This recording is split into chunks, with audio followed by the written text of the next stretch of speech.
कार्तिक महीने के शुक्ल पक्ष की नवमी पर आंवले के पेड़ की पूजा के साथ व्रत किया जाता है। इसे आंवला नवमी कहते हैं। ऐसा करने से पर मिलने वाला पुण्य कभी खत्म नहीं होता है, इसलिए इसे अक्षय नवमी भी कहते हैं। इस बार ये व्रत 21 नवंबर को किया जाएगा।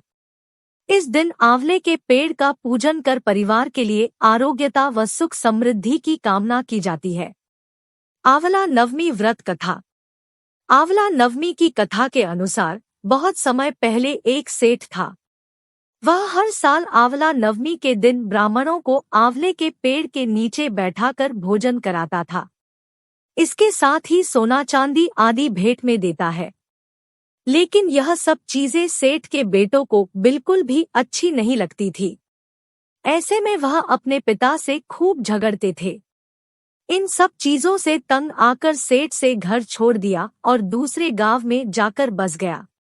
इसके साथ ही जीवन यापन के लिए एक छोटी सी दुकान रख ली।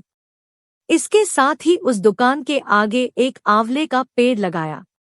भगवान की कृपा इतनी हुई कि दुकान खूब चलने लगी। इसके साथ ही उसने अपने नियम को न तोड़ते हुए हर साल आंवला नवमी के दिन विधिवत पूजा करने के साथ ब्राह्मणों को भोजन कराकर दान देता था। वहीं दूसरी ओर सेठ के पुत्रों का व्यापार ठप हो गया। ऐसे में सेठ के बेटों को समझ आने लगा कि वो अपने पिता के भाग्य से ही खाते थे। अपनी गलती समझकर वे अपने पिता के पास गए और अपनी गलती की माफी मांगने लगे। फिर पिता के कहने के बाद उन्होंने भी आंवले के पेड़ की पूजा करनी शुरू की और दान करने लगे।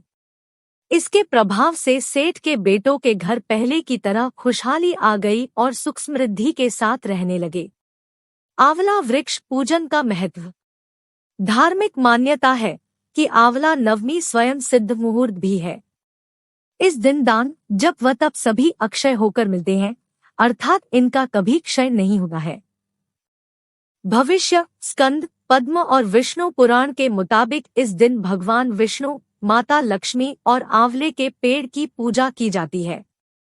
पूजा के बाद इस पेड़ की छाया में बैठकर खाना खाया जाता है। ऐसा करने से हर तरह के पाप और बीमारियां दूर होती है। इस दिन किया गया तप, जप, दान इत्यादि व्यक्ति को सभी पापों से मुक्त करता है तथा सभी मनोकामनाओं की पूर्ति करने वाला होता है। आंवला नवमी पूजा विधि। सूर्योदय से पूर्व स्नान करके आंवले के वृक्ष की पूजा की जाती है। आंवले की जड़ में कच्चा दूध चढ़ाकर रोली, अक्षत, पुष्प, गंध आदि से पवित्र वृक्ष की विधिपूर्वक पूजा अर्चना करें। इसके बाद आंवला के पेड़ पर मौली बांधकर भगवान विष्णु के मंत्र का जप करना चाहिए। फिर इसके आंवले के वृक्ष की 7 परिक्रमा करने के बाद दीप प्रज्वलित करें एवं अपने परिवार की सुख समृद्धि की प्रार्थना करें। कैसे शुरू हुआ यह पर्व? आंवला नवमी पर आंवले के वृक्ष की पूजा और इसके वृक्ष के नीचे भोजन करने की प्रथा की शुरुआत करने वाली माता लक्ष्मी मानी जाती है। प्रचलित कथा के अनुसार एक बार माता लक्ष्मी पृथ्वी पर भ्रमण करने आईं। रास्ते में भगवान विष्णु और शिव की पूजा एक साथ करने की उनकी इच्छा हुई। लक्ष्मी माँ ने विचार किया कि एक साथ विष्णु और शिव की पूजा कैसे हो सकती है। तभी उन्हें ख्याल आया कि तुलसी और बेल के गुण एक साथ आंवले में पाया जाता है। तुलसी भगवान विष्णु को प्रिय है और बेल शिव को। आंवले के वृक्ष को विष्णु और शिव का प्रतीक चिन्ह मानकर मां लक्ष्मी ने आंवले के वृक्ष की पूजा की। पूजा से प्रसन्न होकर विष्णु और शिव प्रकट हुए।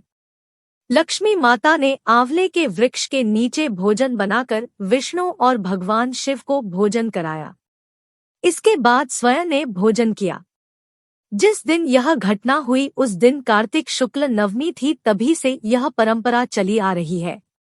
अगर आप भी मेरी तरह भगवान विष्णु और माता लक्ष्मी के सच्चे भक्त हैं, तो चैनल को सब्सक्राइब करके कमेंट बॉक्स में जय भगवान विष्णु और जय माता लक्ष्मी जरूर लिखें तथा वीडियो को लाइक और शेयर भी करें।